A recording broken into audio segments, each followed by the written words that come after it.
চন্দ্রনাথ সিনহা জামিন পেলেন, তিনি আত্মসমর্পণ করলেন এবং জামিন পেলেন 10,000 টাকার ব্যক্তিগত বন্ডে। তো এই চন্দ্রনাথ সিনহা তাকে ইডি আদালতে আত্মসমর্পণ করতে হলো কেন?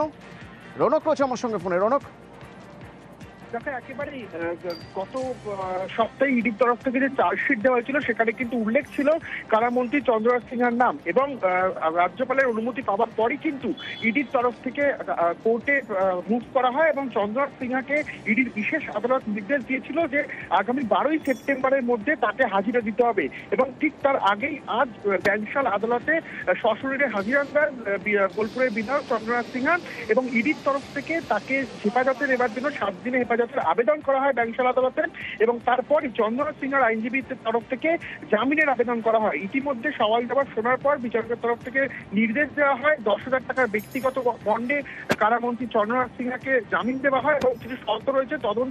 তদন্তে তাকে সহযোগিতা করতে হবে, এবং বোলপুর কলকাতা ছাড়া চলবে না যতদিন এই মামলা চলছে। এর আগেও 2024 সালে তার বাড়িতে যখন ইডি হানা দেয় প্রায় 41 লক্ষ টাকা উদ্ধার করে ইডি, এবং প্রাথমিক নিয়োগ মামলায় এই টাকা চড়িয়েছে এবং এই টাকা সাইফুন করা হয়েছে এমনটাই কিন্তু ইডির তরফে অভিযোগ ছিল।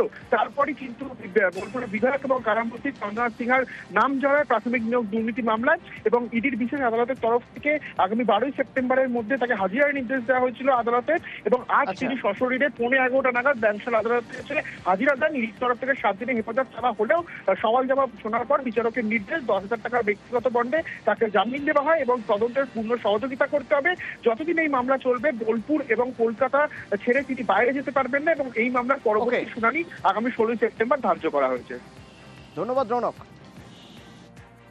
একটা রিমান্ডের জন্য দরখাস্ত করেছি, সে দরখাস্তটা শুনানি হয়েছে, 16 তারিখ রাখা হয়েছে। ইন দ্য মিন টাইম বলা হয়েছে যে কন্ডিশন এইটাই যে উনি কলকাতা এবং ওনার কনস্টিটুয়েন্সি ছাড়া আর কোথাও যেতে পারবেন না। মামলার শুনানি 16 তারিখ আছে। ইন দ্য মিন টাইম ওনারা অবজেকশন দেবেন, যা দেওয়ার আছে।